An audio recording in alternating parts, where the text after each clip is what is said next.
Welcome to the Women in Leadership for Finance webinar. Last time we met, I think it was October actually, it wasn't too long ago, we discussed resilience in the new landscape of the ICS. Today we're focusing on remote and hybrid working, or to be clearer, new models of working. So before we get stuck into our discussion today, just some housekeeping, first of all. For our webinars, I ask that you keep your videos off for the time being so that we can focus on our three lovely speakers today, and also make sure that you've put yourself on mute. I think everyone has, so that's good. And during the course of the webinar, it would be great if you do pop your hand up if you want to ask a question. And please do get involved. Our speakers are really keen to answer questions and to share their views, their experiences. So if you have a question, either type it in the chat function or put your hand up to ask it. Moji and I also have some questions, but it's great if we get some questions coming from the floor as well. We will stay on at the end as well for a further 10 minutes or so if anyone wants to sort of have more questions. But let's launch our webinar and start the discussion from now. So today we're here to talk about hybrid, flexible, remote working. Now, this is a hot topic. We met recently, our national steering group for the Women in Leadership Finance met up in June, actually, no, sorry, the end of the summer in August. And it was all we wanted to talk about. So we realised it would be a good idea to do a webinar discussing this. So during COVID, many of us were forced to work remotely. And since then, gradually people have come back into the workplace in a variety of different ways.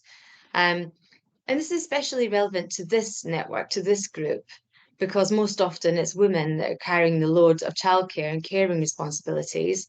So as most people move back into the office in some shape or form, we thought it would be a good time to explore remote and hybrid working in more depth. So the areas that we're keen to discuss today are: what is the impact of new models of working on progression within NHS finance, particularly for female leaders? If hybrid working is here to stay, what can we do to make it work most effectively? And what is the impact of hybrid working on attracting and retaining the best talent? So I think we will cover these in the course of today's discussion. So without further ado, I would like to introduce you to my guests. So first of all, I'm joined by my co-host today, the lovely Moji Fasanya. Moji is one of our most passionate members of the Women in Leadership for Finance Network, and she's been one of our followers since day one, has participated a lot in our webinars.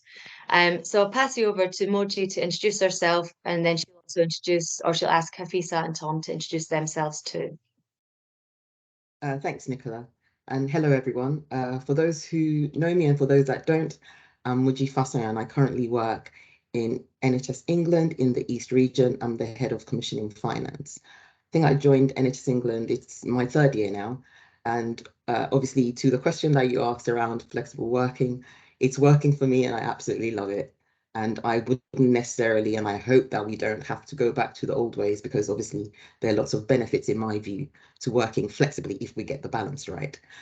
So yes, I'm really looking forward to the conversation today, obviously with our panelists. So without much further ado, I will like Hafisa to introduce herself, if that's okay. Hi, thanks, Moji. So I'm Hafisa Ugrata.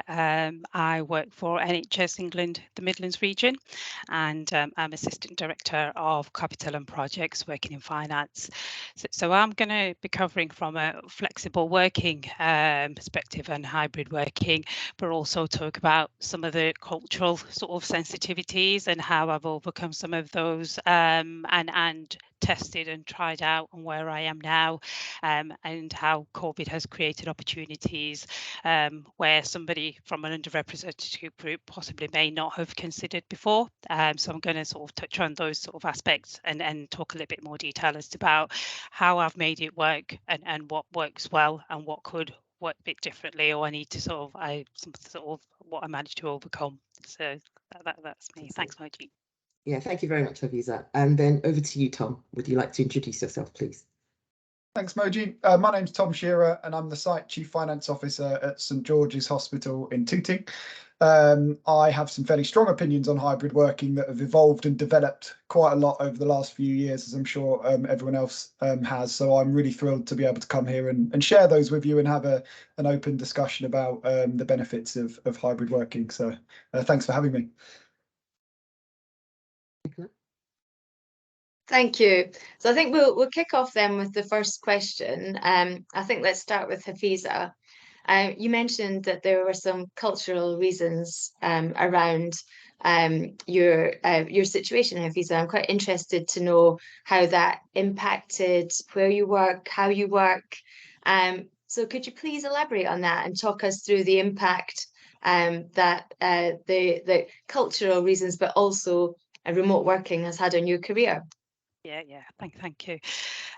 So just to give you a bit of sort of context and background, as you can see, I'm a female Muslim woman, and in terms of my career and my personal circumstances, is that I don't have a young family, but I do live at home with my mum and dad, and I'm going to briefly touch on like religion and culture, but I just want to sort of say that that is very personal. So this is my own personal journey. So from what I'm sharing, it's obviously it will be different for somebody else. So sort of just from a sort of cultural and religious perspective, as a female Muslim woman, you always have a guardian in your life, and by that I mean that you're independent, you have freedom, but throughout your life there's always a male guardian that's there to sort of protect you.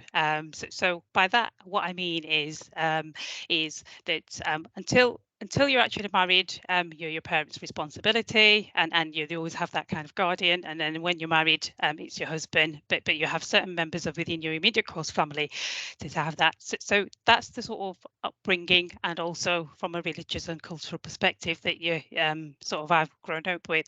So throughout my career, I live in the Northwest, and I've sort of moved up the career sort of in my northwest. But at a stage of my career, I was ready to try something different. So what I did was, when we were in COVID, a short-term opportunity came up in the northeastern Yorkshire NHSE region. Given it was short term, I thought, okay, let me give it a try. It was in the northeast, so I asked the question whether I could do it virtually, and I could. And that's a common opportunity from 3 months ended up being for 15 months. And what worked for me is because it was a secondment opportunity, it was for me to test and try out, and COVID had created that opportunity because I could do that role on virtually. But what it then led to is for me to think about and look at other opportunities outside of the Northwest. So I live in the Northwest, and I ended up taking a secondment opportunity in a completely different region. And what that sort of meant for me was that just from COVID, it opened up a whole new kind of even if you of look at the system, so opportunities. we've been talking about it in terms of. So can we ask everyone to go on mute? Please, can you put yourself on mute if you're unless you're one of the speakers? I think they might already have done that. Thank you.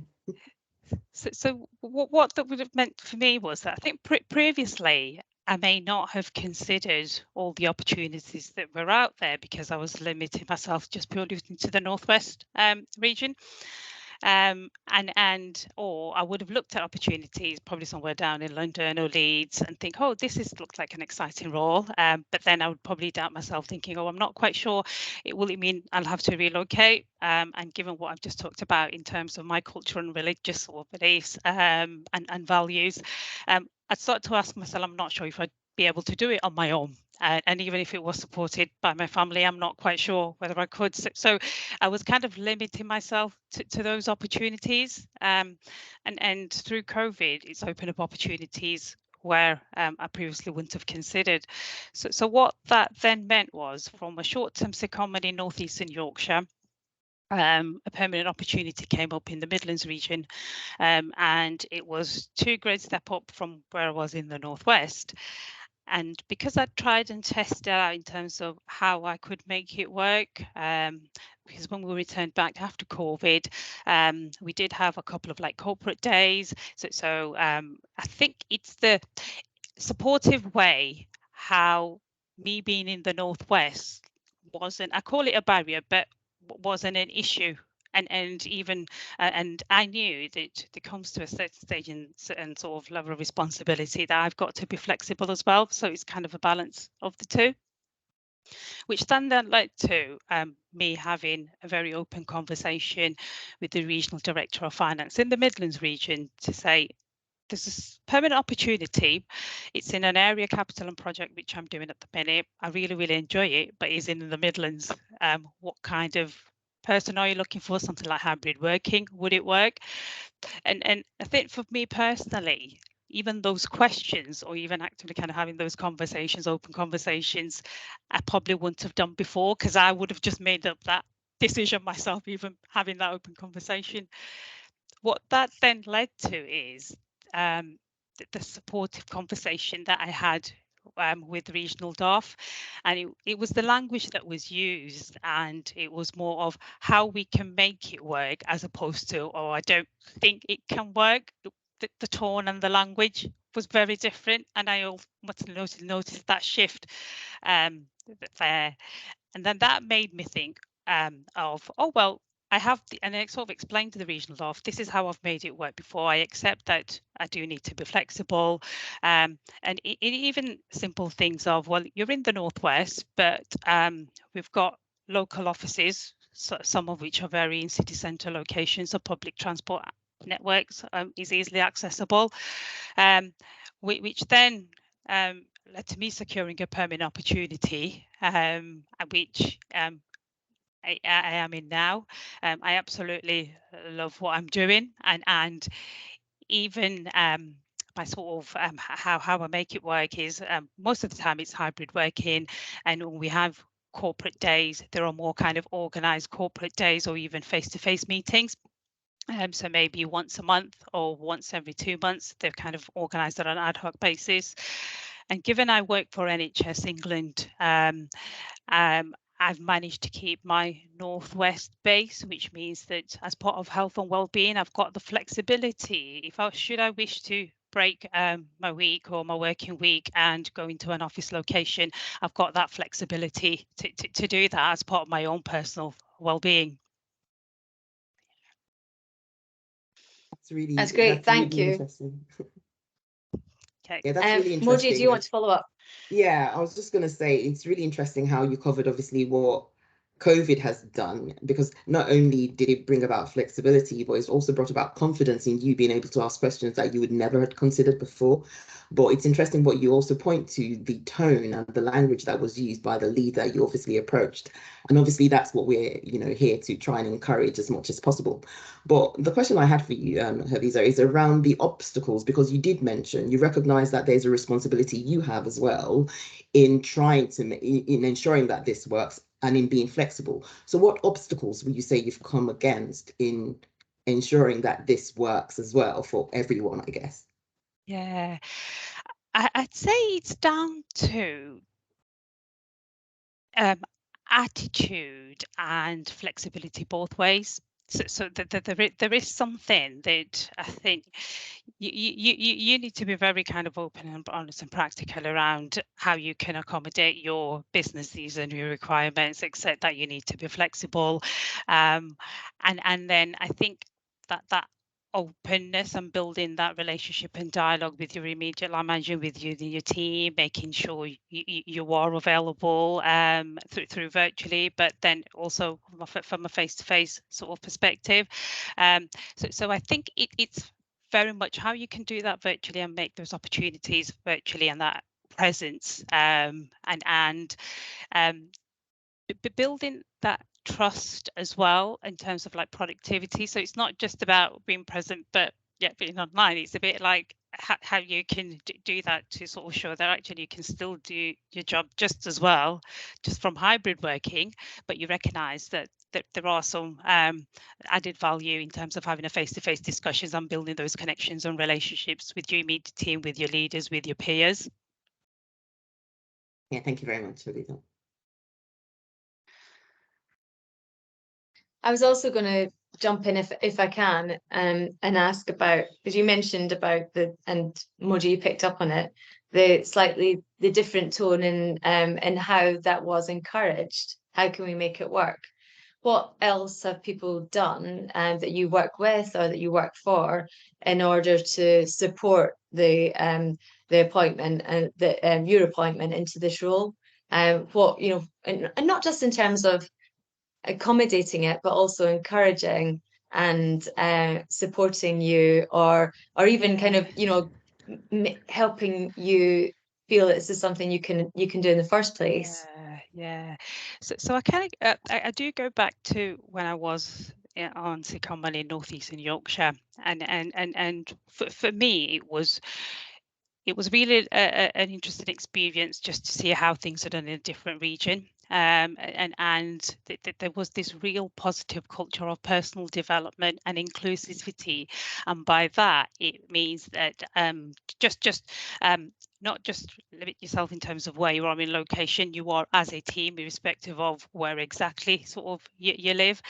And even as simple as when we were organising corporate days, it was being accommodating to make sure that everybody was in the team, so it was a practical location for majority of us, so it wasn't completely out of the way for one person just because they lived in the northwest. And I think it's though thinking about it in a way was, rather than we expect you to come, it was giving me that choice. Will it be okay for me? So I felt there was a bit of, I did feel valued, and I did feel that actually that they've left it up for me to sort of come back and sort of decide and say, yep, I'm happy to travel that distance, or yep, I can quite easily make it to that location. And as I said from the start, it kind of covers both ways really. There's an expectation that I knew that to a certain level of responsibility, there's sort of a balance in terms of that flexibility. The other bit I can talk about is when I did speak to the regional DOF before I applied for my Midlands region role, it was capital and projects, and the first question I asked was, what would the role require? Would it mean that I would be out in organisations, meet up with organisations, and given it's a capital ward and large business cases and capital developments, site visits are rare, but if there are site visits, there are organised. So it's not like you'd get a call saying, yep, tomorrow we expect you to be somewhere in Hereford or Worcestershire, and expect you to travel a long distance on that.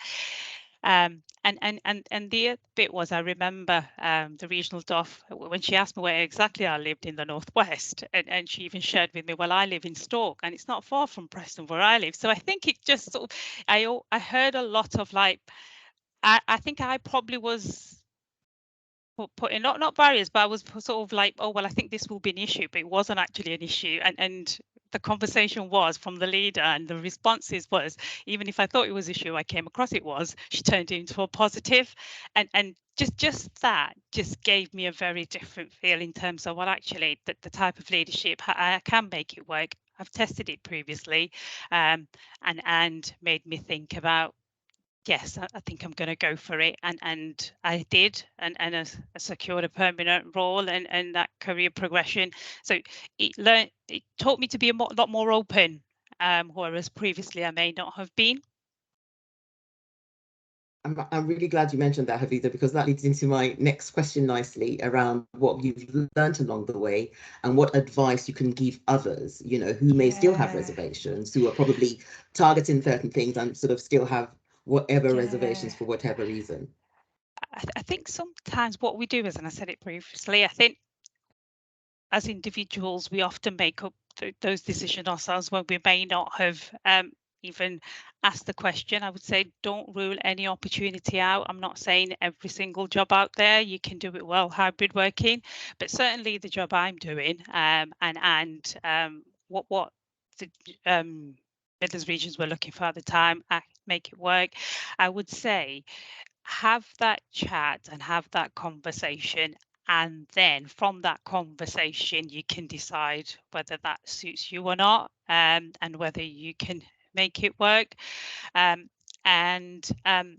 It's then give yourself some time, and I would say also make the opportunities around sites and virtual access that you can have. On the example I gave, that given that I work for NHSE, I live in the Northwest. I work for the Midlands region, but I've got that flexibility to use the Northwest sites. So for my own personal well-being, I can do that.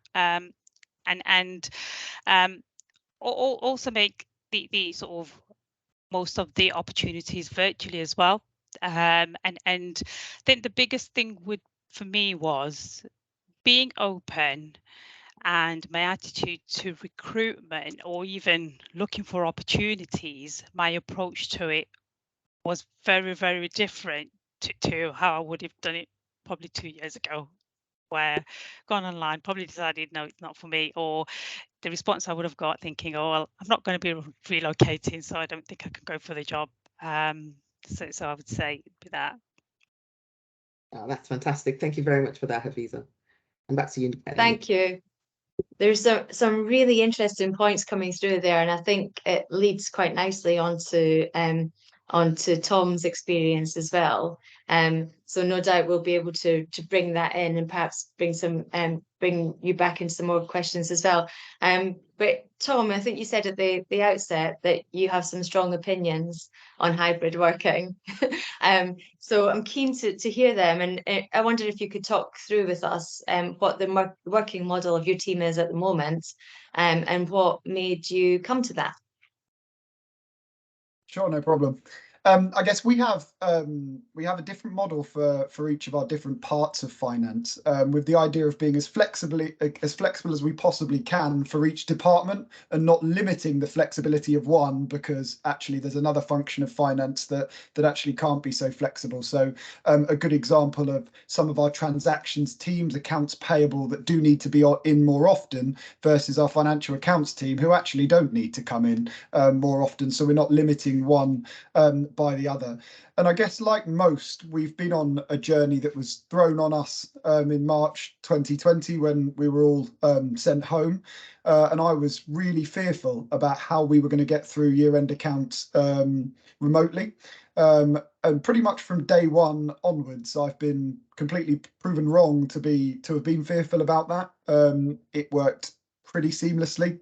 And fortunately, we were able to invest a bit in technology as an NHS system to get teams working and embrace the new model.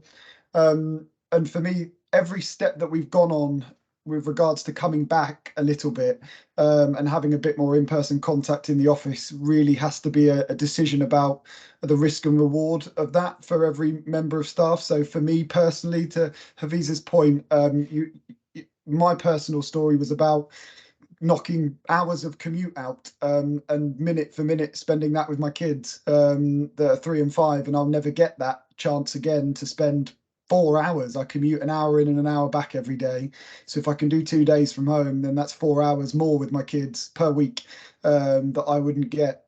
And hearing Hafiza talk and hearing other members of the department I work in talk, everyone's got their own personal story about how much it means to them and why it works for them to work. So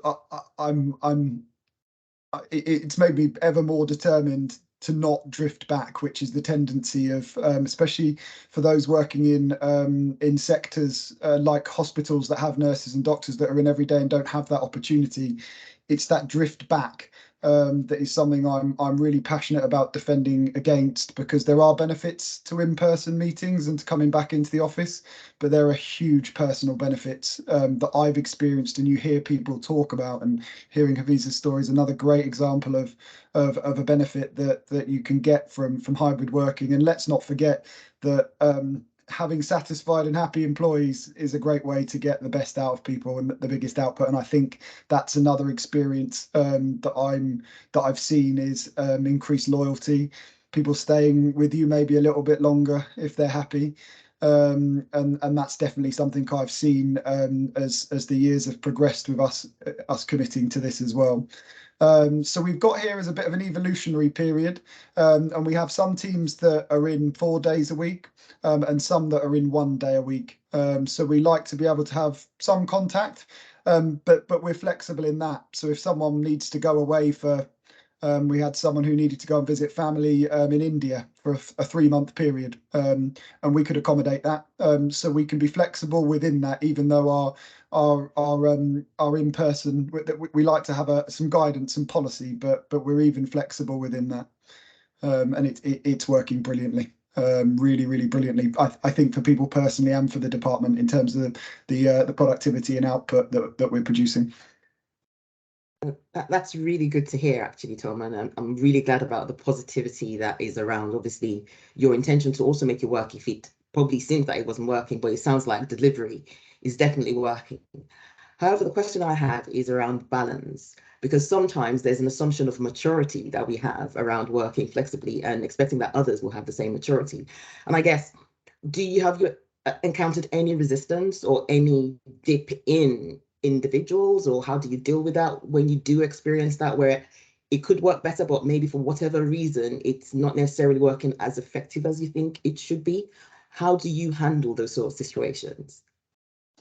So I guess one thing, it's one of the things that I was quite nervous about going into this is making sure that people are productive without having that day-to-day contact. And the thing I think we've seen is that some people will use that and not be productive because they're at home and they cannot be productive, but they are often the same people that were not being productive coming into the office.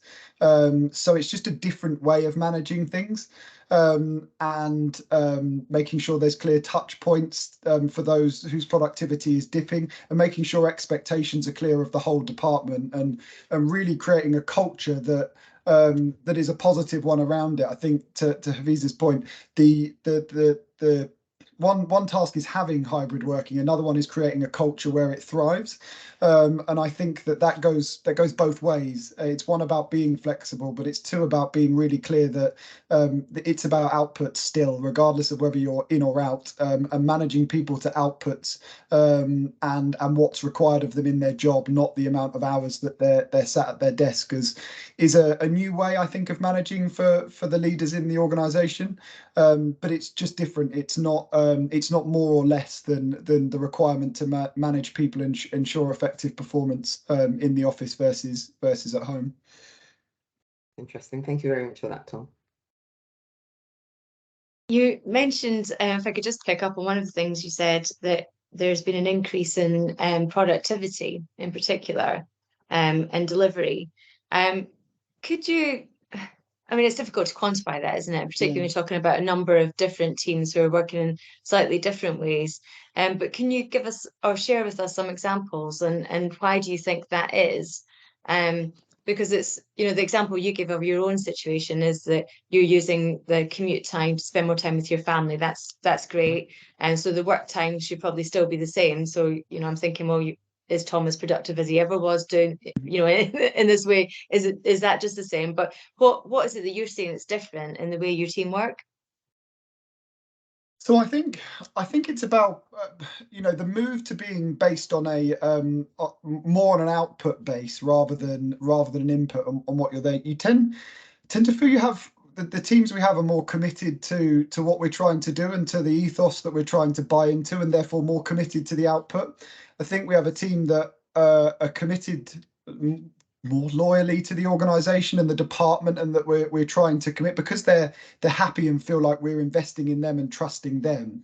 I think the commitment to the output is greater. So I think we've had less missed deadlines, because rather than someone sat at their desk thinking, I'm exhausted and I really want to get home for for whatever it is, something on telly or kids' bedtime, whatever it is that's personal to them, the deadline will still be hit, because they'll go and do it, and they'll come back and make sure that whatever it is they're required to do is complete. I also think we've managed to hold on to really brilliant employees who may have ended up looking elsewhere.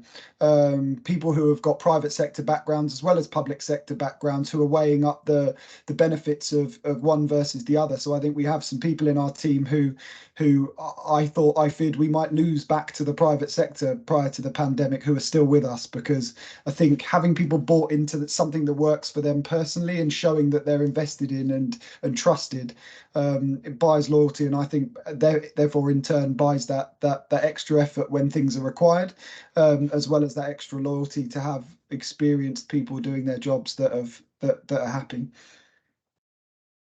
Thank you very much for that, Tom. I was just going to touch on something you mentioned much earlier around, obviously, childcare, and knowing that traditionally, and again, this is women in leadership, and obviously we have allies here, you know, male and female, obviously join this. But I guess what I want to sort of say is the visibility when it comes to male allies, or the man taking the childcare responsibility, isn't always very visible, maybe isn't really spoken about that much. But I guess, what would you say to leaders in your position who probably take the same view about being visible, about obviously their responsibilities at home, and, you know, sharing the load and the opportunities it can create if that is done?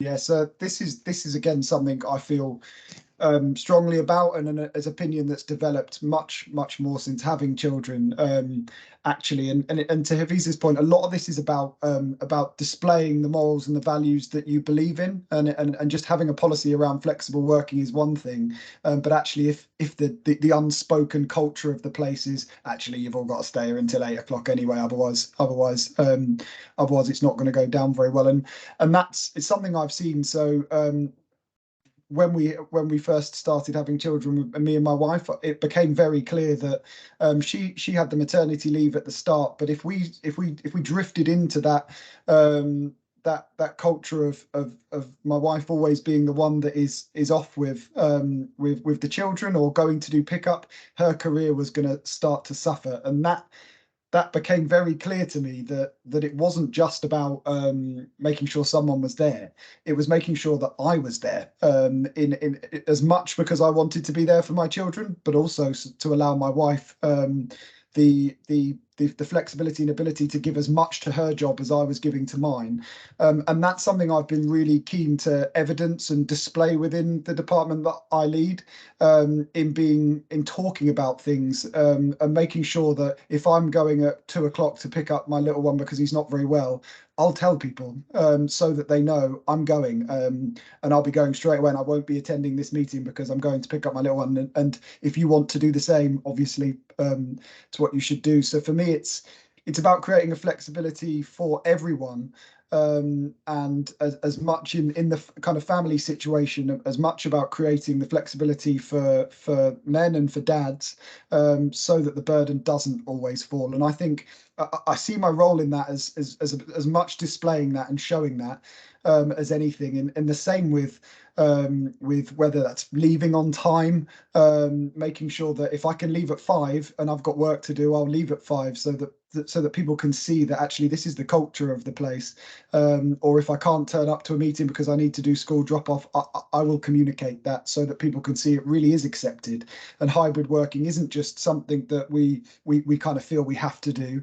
It's a culture that we're living by, so that people can feel the need to do that as well. Because we all know that whilst we are contracted from 9 till 5, if a culture of a place is that you're there at 9 o'clock, it's really difficult to function going at 5 or going at 4 or going at 3, whatever time it is that you need to go and do whatever it is that you're committed to. So I think that it's about living, and outwardly showing as leaders that we are living these values, and that therefore others should be encouraged to do the same, and don't just feel, have the confidence like Hafiza does to ask those questions and to talk about flexible working in an open way, knowing that you're not going to be judged or or anything by doing that. And I think we've got a real responsibility as leaders to actively have those conversations, not just be open to them when they come, but really promote them, because it's about feeling comfortable, not just feeling allowed.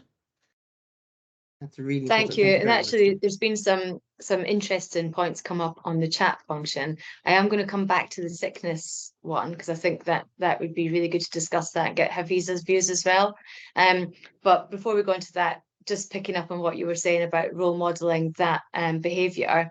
And I think it's really important. In fact, if you think back to when my children were born, sort of 14 and a half years ago, what you're experiencing now and the role model behavior that you're displaying, Tom, was completely void from the workplace. Maybe other people have other experiences, but it certainly wasn't the norm. So I think this we should use the opportunity that COVID and hybrid working, remote working has presented to ride on this wave and encourage more discussions like this. But I was just going to ask you, what else could you think or how do you think men can or male allies can be more supportive of that, drive in the workplace to share the load of childcare and also other caring responsibilities? Doesn't need to be children.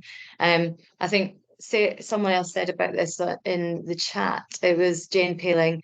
Tom Shearer, that's a really important point. We need men to talk more about childcare responsibilities. I do think probably it's something that people are reluctant to bring up at work, and they're nervous that it might be held against them or may inhibit their career progression.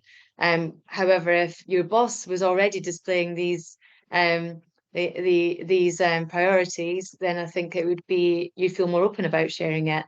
But yeah, what else can we do to make sure that that men are talking about childcare responsibilities? It's a really good question. It's something that probably pre-pandemic I would have found myself in that category as well, nervous to talk about it.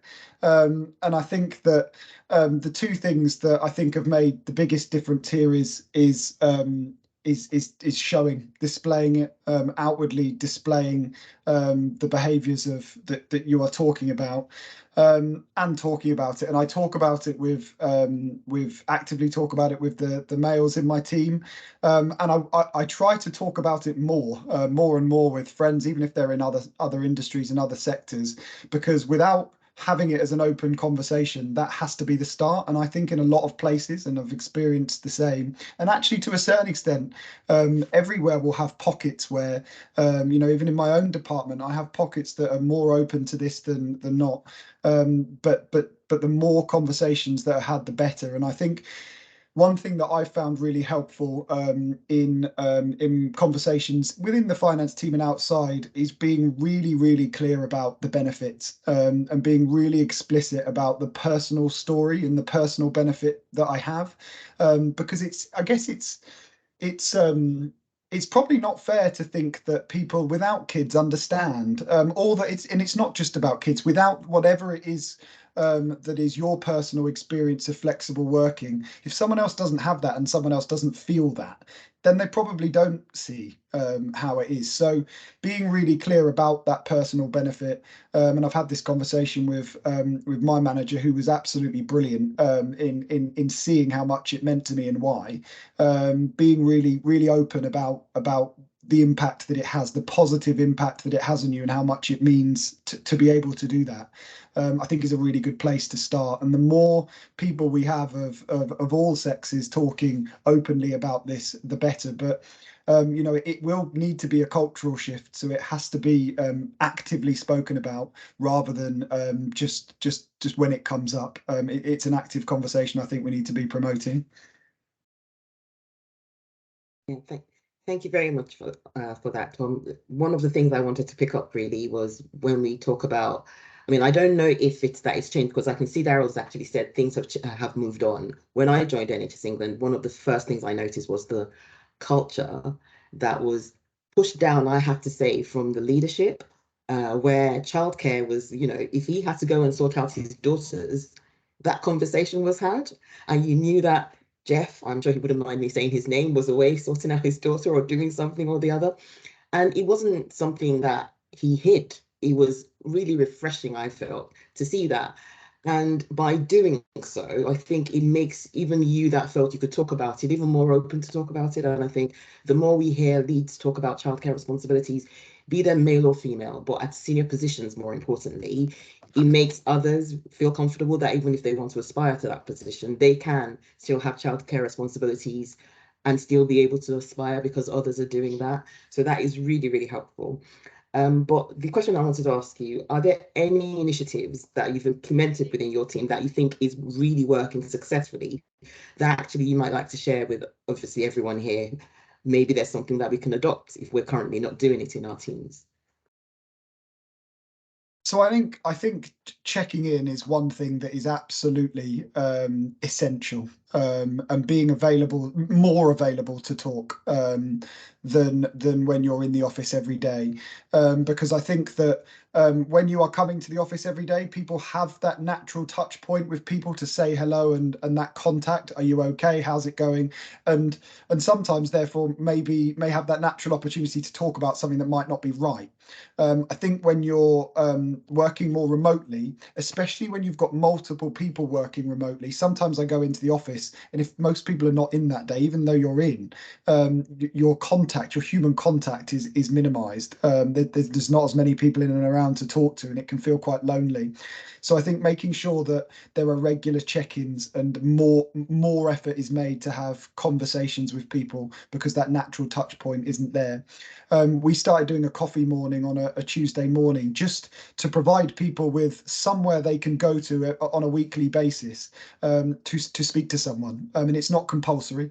It's just if you want to talk to someone about something that is work or not work related, there's a Teams meeting you can dial into and have a conversation about anything you want. And we started doing a topic every week. So where's your favorite holiday destination?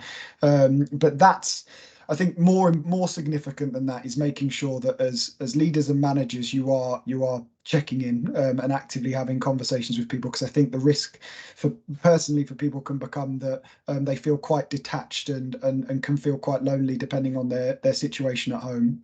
So I think making sure there's that active checking in and regular dialogue more so than if you were in is really important. Thank you, Tom. Thanks for that.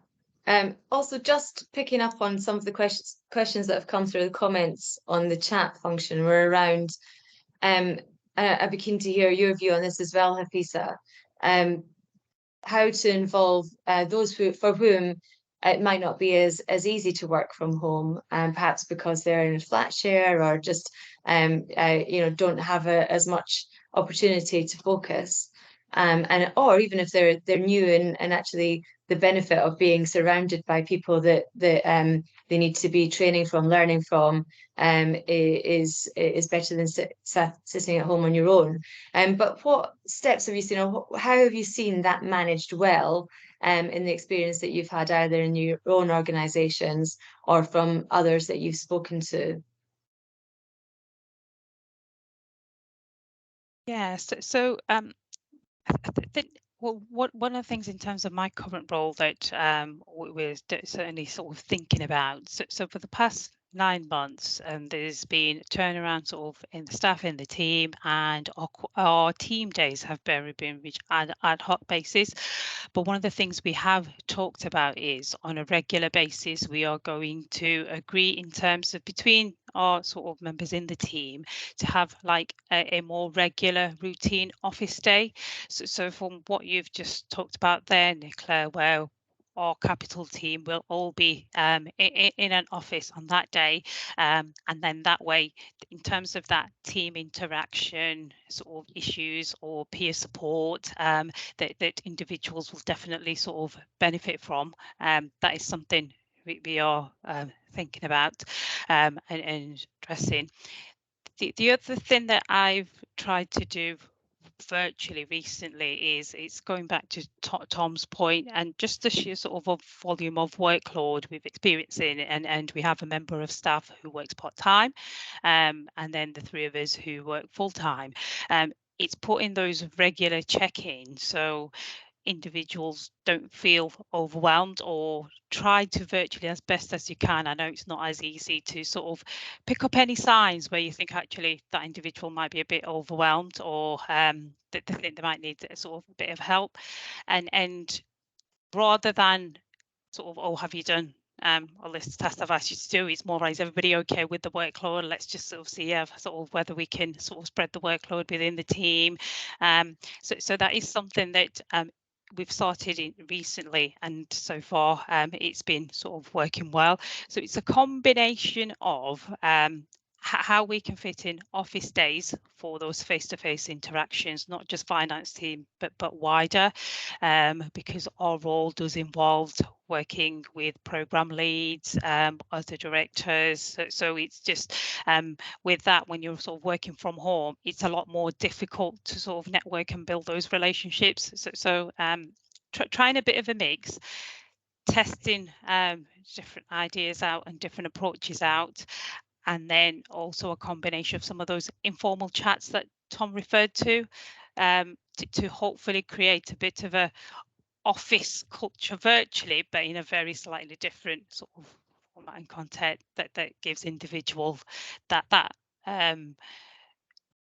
thinking that actually I can approach that person, or I can speak up, or I can say I'm a bit overwhelmed, or I can tell them actually what my personal circumstances are at home, and between you sort of come together with a bit what we think that might be for the individual. So to tailor it to your team, and listening to the circumstances of the team, and work from there and go from there, really. And Tom, if there's anything else you can add to that, but also as well, I think Sarah's asked a really good point. If we can bring that into your answer as well, is how would you get people on board if they don't ascribe to flexible working? So I know I'm asking for about three different answers, but yeah, they're all linked, aren't they? I agree, and I think that individual approach is really, really important, because recognizing that every person's situation is different. And I think, just commenting on a couple of the other comments as well, I think every person's experience around this is different, and therefore because my story is about childcare, it doesn't make someone else's view on whether they're caring for something, or even they're doing something else that's personal to them. It doesn't have to be something that they're, it might be an interest or something else that they're doing. It's really important that every situation is tailored and is individual to that. And I think Sarah's question is a good one, and one that we've struggled with, and back to that, everyone is individual. Some people will love hybrid working, and some people really don't like it, and think they're going to come in for 5 days, and we have to support them. But also they think everyone should be in 5 days. So one thing we've done to counteract that is do a really detailed ask to get people's opinions, so that we can feed it back to people and say, look, this is about your collective view, and that's not going to be something that you're all going to sign up to, but as a group and as a team, playing back your collective view to yourselves. This is what you like, this is what you don't like, and therefore this is the decision we're coming to, and not because that's going to really please you and not you. It's that there'll be winners and losers in everything, but playing back people's shared experiences and showing that you're tailoring that around what you're hearing and what people are saying has been something that I think helped a lot, because it meant that people might not be comfortable with what we're doing. At least they can see the justification and why, and see that it's for the benefit of the team. But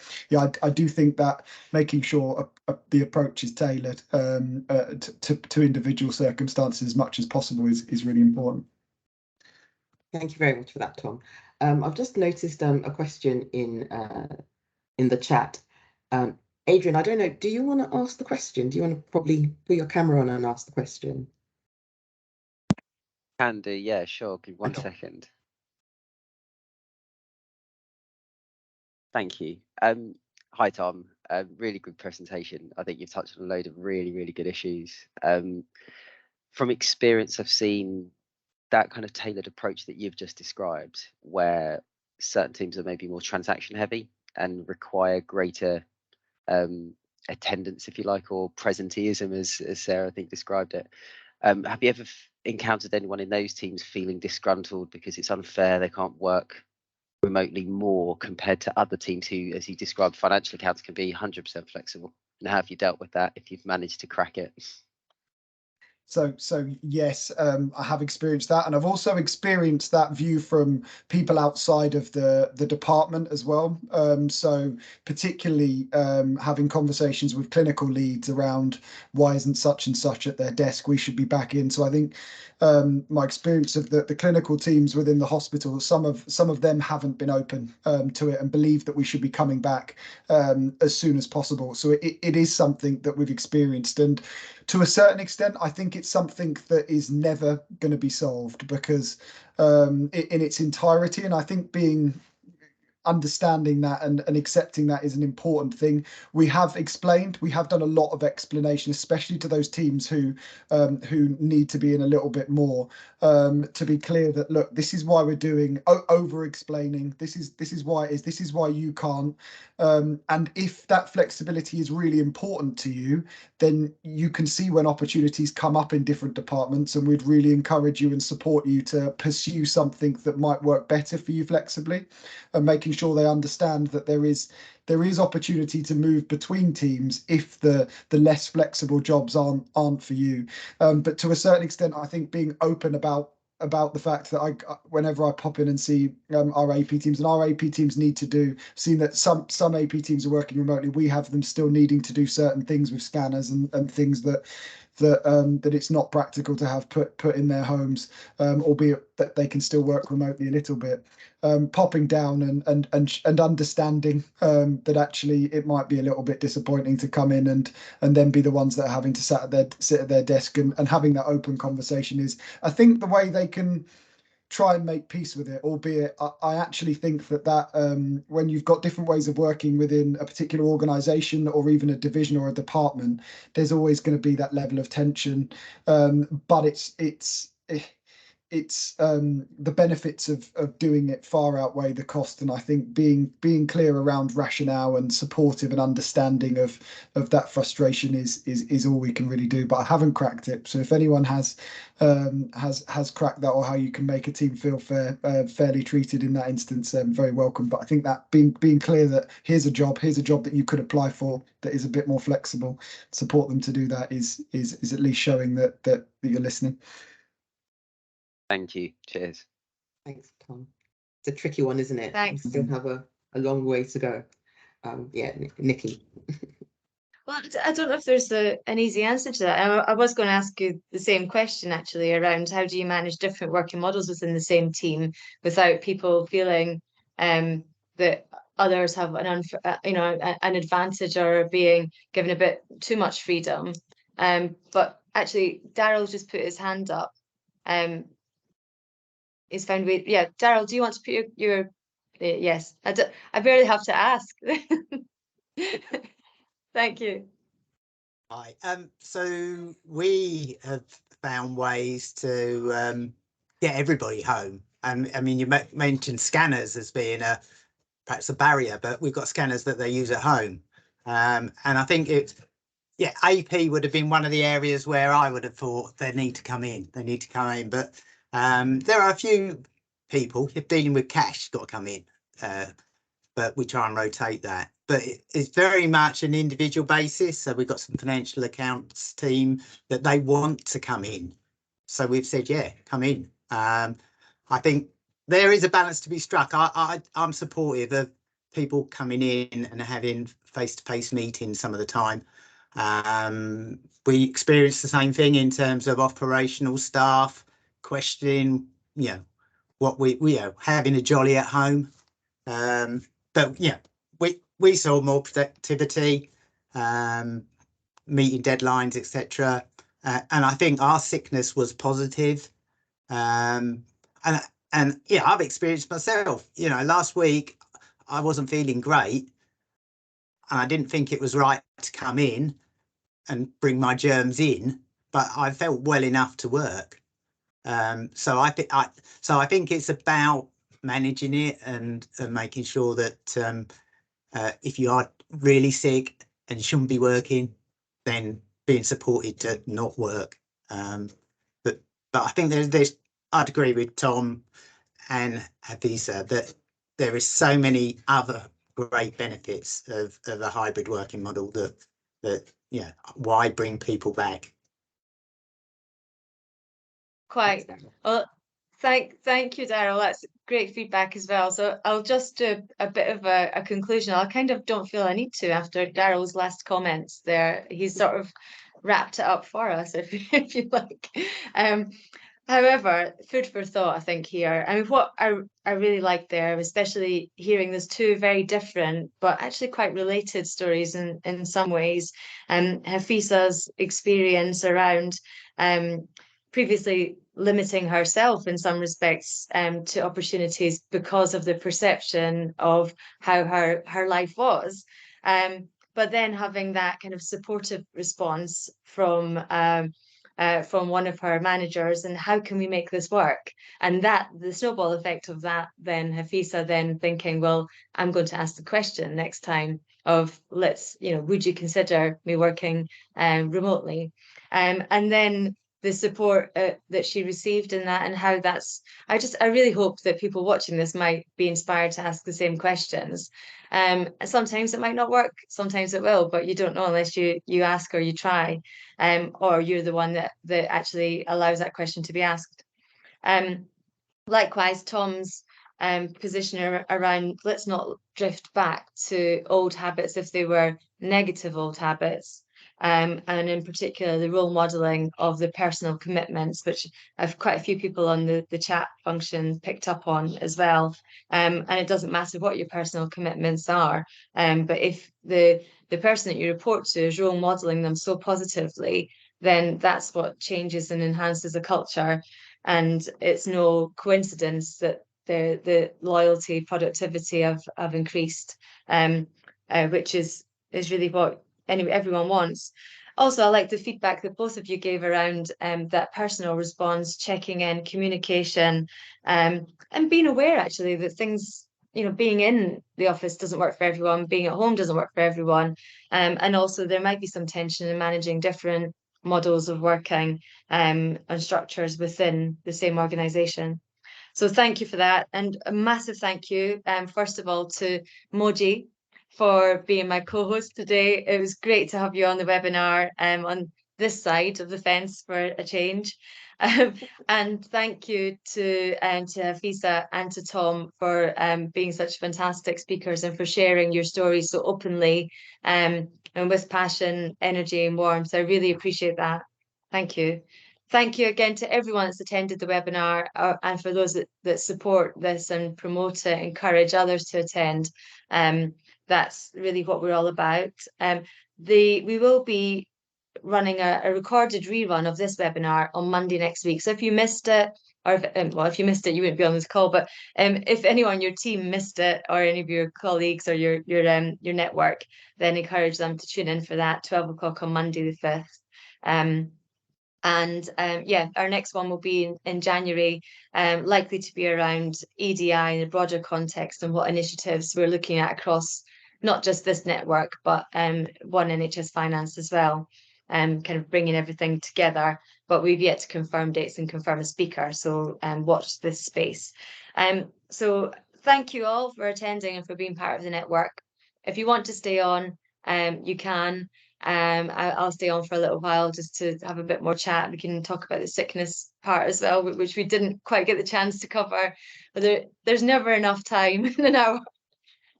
But thank you again for being part of this. Oh, look, we've